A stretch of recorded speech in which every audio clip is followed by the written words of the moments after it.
الحمد لله نحمده ونستعينه ونستغفره ونؤمن به ونتوكل عليه ونعوذ بالله من شرور أنفسنا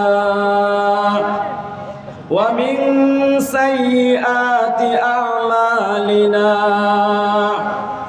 من يهده الله فلا مضل له ومن يضلله فلا هادي له ونشهد أن لا إله إلا الله وحده لا شريك له ونشهد أن سيدنا ومولانا محمدا عبده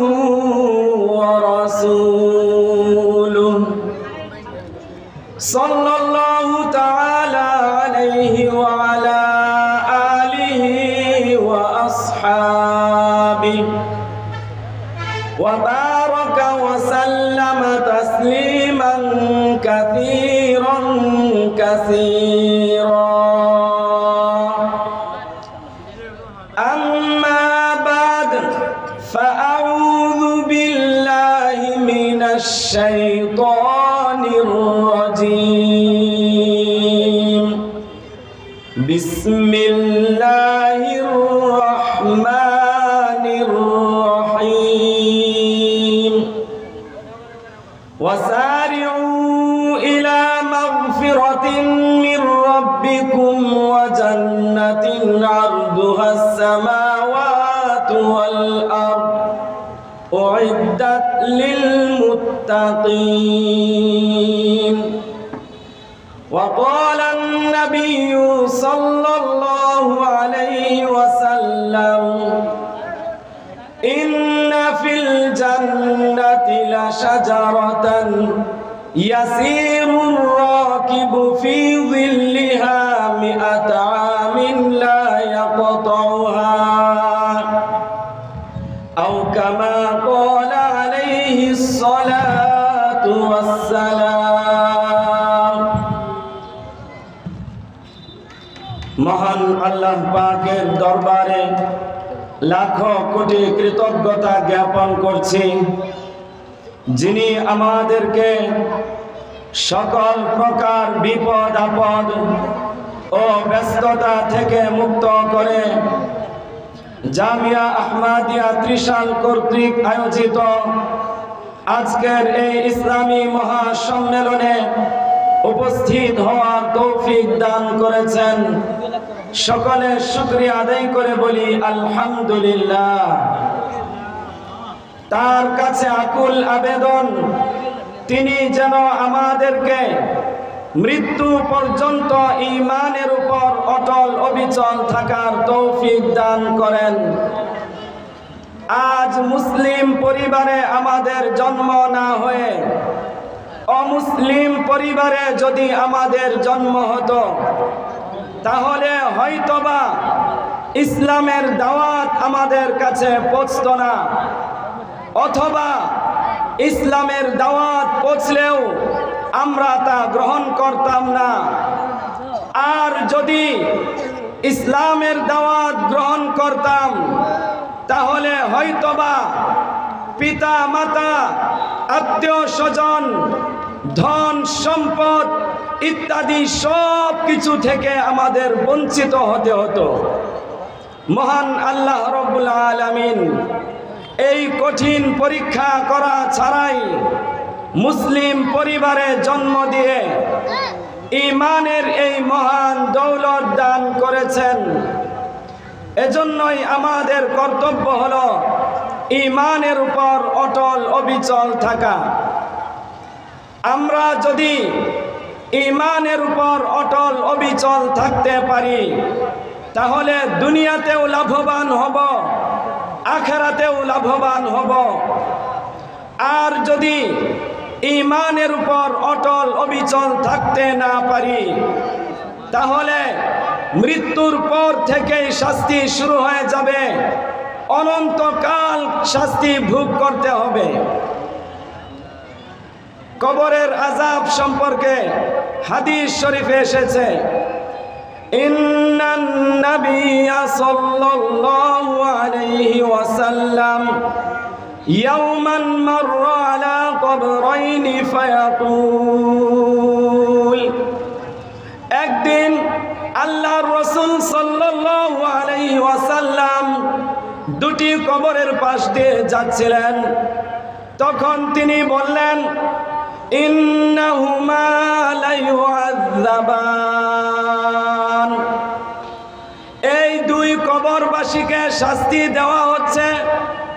ওয়ামা ইউআযাবানি ফি কাবীরিন, কিন্তু তাদেরকে এমন গুনাহের কারণে শাস্তি দেওয়া হচ্ছে যে গুনাহগুলো মানুষ ছোট মনে করত, কিন্তু বাস্তবে তা অনেক বড় গুনাহ ছিল।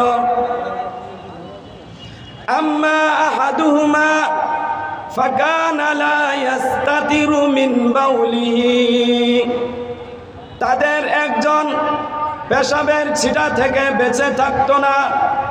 ওয়া আম্মাল আখার ফাকানা ইয়ামশি বিন নামিমা, আর অপরজন চুগলখড়ি করত, একজনের কথা আরেকজনের কাছে বলে ঝগড়া বাজাতো। আমাদের সমাজে এমন মানুষ আছে কি নাই? দেখবেন একজনের দোষ আরেকজনের কাছে বলে ঝগড়া বাজায়, কিন্তু একজনের ভালো গুণগুলো আরেকজনের কাছে বলে না, একজনের প্রশংসা আরেকজনের কাছে বলে না। আমাদের কর্তব্য হলো অন্যের চুগলখড়ি করা থেকে বিরত থাকা।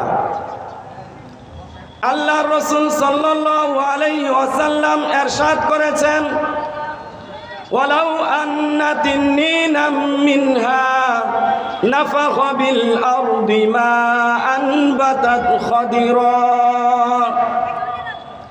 কবরে মৃত ব্যক্তিকে শাস্তি দেওয়ার জন্য এমন বিষাক্ত সাপ নিযুক্ত করে দেওয়া হবে, যেই সাপের বিষ তো দূরের কথা, তার একটা নিঃশ্বাসও যদি দুনিয়ায় পড়তো তাহলে দুনিয়ার সমস্ত সবুজ গাছপালা মরে শুকিয়ে যেত।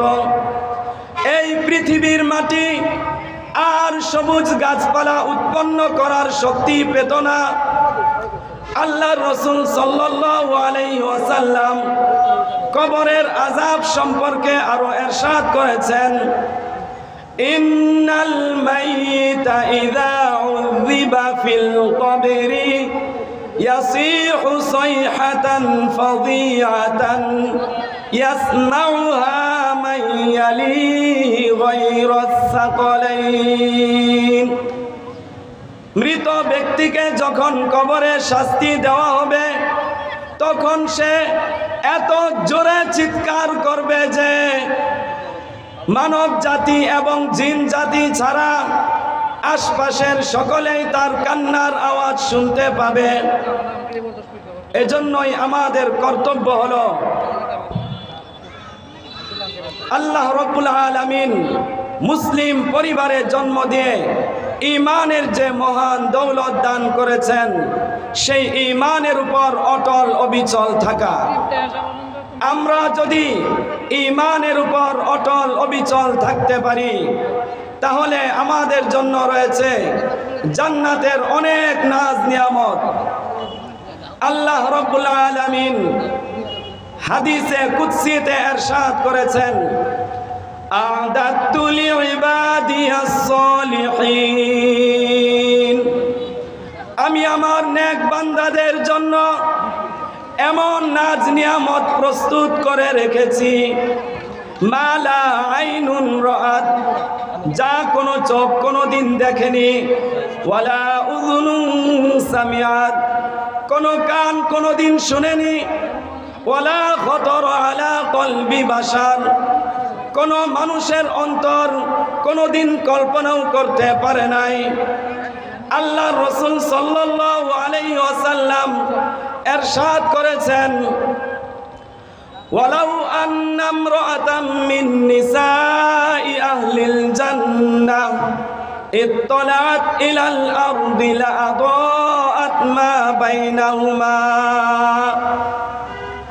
জান্নাতের কোন নারী যদি দুনিয়ায় উকি মেরে তাকাতো তাহলে আসমান জমিনের মধ্যবর্তী সব কিছু উজ্জ্বল হয়ে যেত। জান্নাতের বৃক্ষ সম্পর্কে আল্লাহর রাসূল সাল্লাল্লাহু আলাইহি ওয়াসাল্লাম ইরশাদ করেছেন, ইন্না ফিল জান্নাতি লাশাজারাতান ইয়াসিরুর রাকিবু ফি যিল্লিহা মিআতা আমিন লা ইয়াকতাউহা। জান্নাতে এমন একটি বৃক্ষ রয়েছে, একজন দ্রুতগামী আরোহী 100 বছরেও যার ছায়া অতিক্রম করতে পারবে না। আল্লাহ রাব্বুল আলামিন একজন জান্নাতীকে জান্নাতের মধ্যে এমন এক গাছ দান করবেন যেই গাছের বিশালতা বিস্তৃতি হচ্ছে এত ব্যাপক। তাহলে আল্লাহ রাব্বুল আলামিন একজন জান্নাতীকে যেই জান্নাত দান করবেন সেই জান্নাতের এরিয়া কত বিশাল হবে। আল্লাহর রাসূল সাল্লাল্লাহু আলাইহি ওয়াসাল্লাম ইরশাদ করেছেন, সর্বনিম্ন স্তরের একজন জান্নাতীকে যে জান্নাত দেওয়া হবে ওই জান্নাত হবে 10 দুনিয়ার সমান। এজন্যই আমাদের কর্তব্য হচ্ছে আমরা যেন জান্নাতের নিয়ামত পেতে পারি সেজন্য চেষ্টা করা। আমরা যদি জান্নাতে যেতে পারি তাহলে আল্লাহ রাব্বুল আলামিন আমাদেরকে যে পুরস্কার দিবেন সেটা হলো আল্লাহ রাব্বুল আলামিন পবিত্র কুরআনুল কারীমে ইরশাদ করেছেন, ওয়ালাকুম ফিহা মা তাশতাহি আনফুসুকুম ওয়ালাকুম ফিহা মা তাদউন। জান্নাতে জান্নাতীরা যা চাবে তাই পাবে। ওয়ালাকুম ফিহা মা তাদউন। জান্নাতে জান্নাতীরা যা দাবি করবে তা পূরণ করা হবে।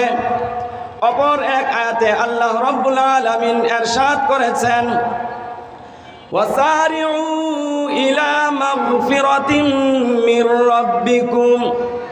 তোমরা তোমাদের প্রতিপালকের ক্ষমার দিকে ধাবিত হও।